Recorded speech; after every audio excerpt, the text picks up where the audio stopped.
Hello, hello. So today we are going to talk about the beginning of life, the origin of life. And I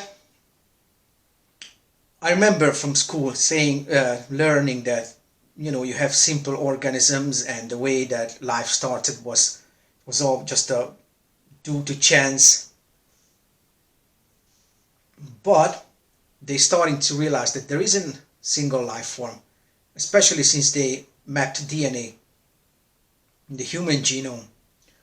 Because the problem is the DNA. If you're walking on the beach, creationists like to use this argument. If you walk on the beach and you see John Love Sue, and there's a big heart there, do you think that it was done by an intelligence, or do you think it just happened by wind and erosion? Now imagine the DNA. The DNA has a 6 billion character code, and it's a working code, and it's made up of 4 characters: A, T, C, and G.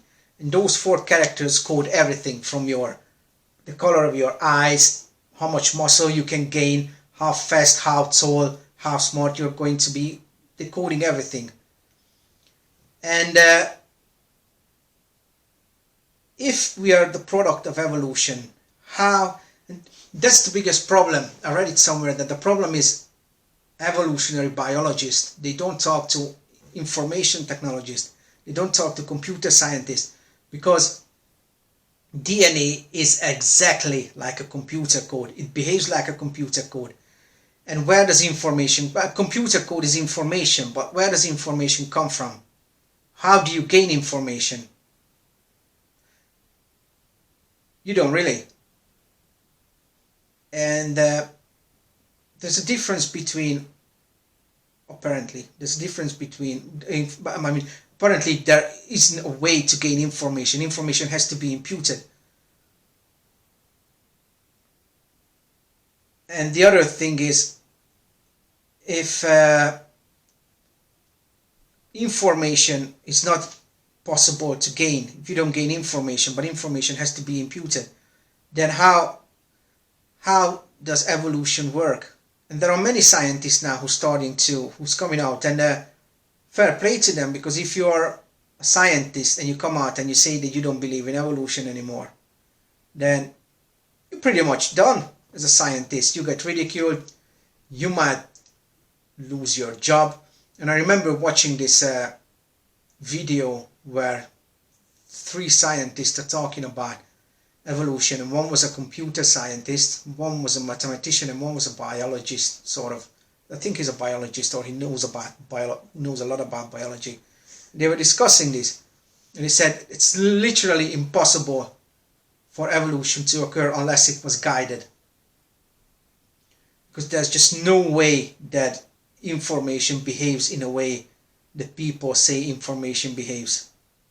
And I remember reading about it, that there was a big conference a couple of years ago here in the UK, and then the way they opened it, that was something to do with evolutionary biologists did a big conference. And I think the first topic, or the first question was, they said, look, we have many different models for evolution, but none of them seem to work, so we need to come up with a model that actually works. But you have to distinguish between micro and macroevolution as well. So microevolution is adaptation. It's you exercise, you get stronger, you get immune to certain diseases. That's microevolution. Macroevolution is saying your great grandfather was a stone. That's microevolution. Or to say that we are the chicken's great grandfather was a T-Rex. That's microevolution. Macroevolution. So the other thing about is that so it's not an easy subject. I understand some people might be upset about this, about how things work in this sense, and I'm going to talk more about this next time, about science, and whether there's an opposition between religion and science. But it was just an introduction as to why many scientists don't believe in evolution, and the other thing is vestigious organs and junk DNAs. Skip my mind. I almost forgot about this. I read this somewhere that scientists, evolutionary biologists said like we have vestigious organs, useless organs. We have junk DNA, useless DNA that is not good for anything, because the presupposition is we are product of a mindless, guided, unguided process. So there are going to be a lot of mistakes in our bodies, a lot of organs and body parts that are useless in DNA, useless DNA.